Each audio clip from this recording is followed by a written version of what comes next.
Alright, on this video, I'm going to attempt to try to show beginners how to sample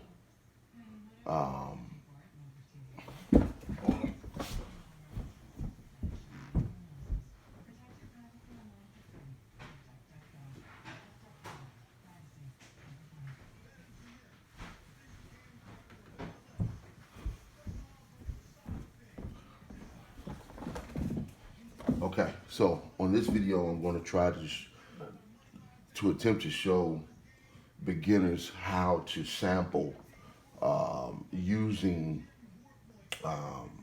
any other outside source of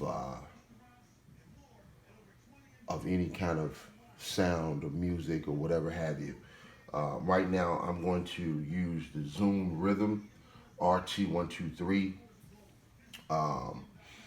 This was back in 1980s, 89s, or whatever. They also have like Boss. There's a couple Boss machines out there. But anything that is you're trying to take sounds, you want to extract them and put them over into a bank or something. Create another bank or something. That's what we're going to do here. The reason I'm making this video because I did not see one of these videos or live. Excuse me. And I was having some trouble trying to extract those sounds off of that over into here. That's limited. It won't allow you to use certain sounds with other sounds or whatever have you. So what I did was I said, well, look, I just want to extract all those. I'll get rid of that, and then move with this. So of course, whenever you're hooking up any outside source, you want to run your audios from there into wherever you're going to sample or work at, right? So I've got two audio cords, right and left, right? One white, one red, and they're running over into the 1 and 2, or whatever outlets over here. Okay, cool. All right, so just know that the outlets that you're using has to match up, and then you would have to match up also in here to get the sound to hear the sound. All right, so first things first, what we're going to do is record. We're going to sample this sound over here. Okay, we're going to save everything inside the internal drive or on a USB or on a whatever disk I want to do over here. All right, but we're extracting all the sounds off of that over here. Okay, so the first thing you want to do is you're going to find which sound you want to take off from here. So so you know which sound you're going to take off from here. You're going to go to your sampler over here. All right. Now, there's your sampler, right? I'm going to record the Tom 2 from off of here. So what I'm going to do is arm the sampler and then press the Tom 2. You just heard that, right? I'm going to stop it, okay? Now I'm going to name it Tom 2. Do it, and then I'm going to edit, okay? It shows me the actual sample. You can hear that. Okay. Now I'm going to go ahead and edit the sample from the front to the back. I'm going to process it. Okay. Then it's going to ask me, what do you want to do with the processing of it? Well, I want to normalize it. Okay. It gives you a couple things you could do, right? You could normalize, reverse, fade in, fade out.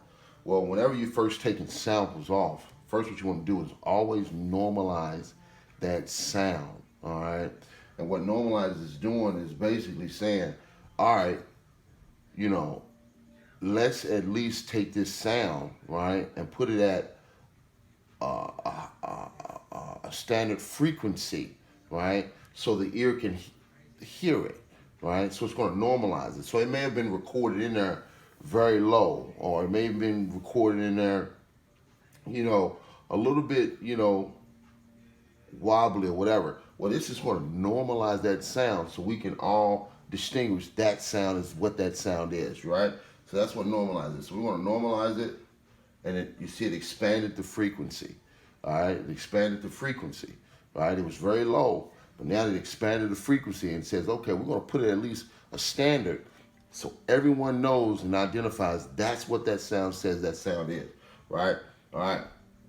So now once we normalize it, right, then what you want to do on here, right, because it's not saved yet, it's just in the sampler, okay? So now what you want to do is you want to go to menu, right? Then you're going to go to main mode, okay? And then over here, because we created that sound in a program, right? It always put it in program 1, okay? Unless you change it, right? So by default, the program is always in 1. So then we come over here to this pencil, all right? And then what we want to do is save that sound. Say save current sample right here to program 1, all right? We're saving that. And then I think it was Tom 2. So we're going to come in here and name it Tom 2. All right, now we're going to save it. If you see where I've been doing more samples, right, we're going to save that inside there. Boom, it's saved. How do we know it's saved? We're going to go back into browse, and then we're going to go and check wherever I saved this at. This case, I saved it on a sand card. All right, so there it is, Tom 2. We can play it.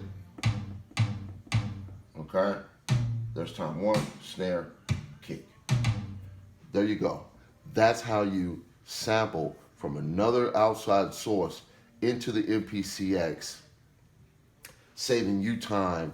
So now that you can have all your sounds in one area where you can create whenever it's time to create. I hope this video helps. If you like anything that you've seen, go ahead and like it, share it, subscribe to the channel, and whenever I think I can help you guys out and be very helpful in giving you more information on how to use the MPCX, I'll be making those videos soon. Thanks. Have a good day.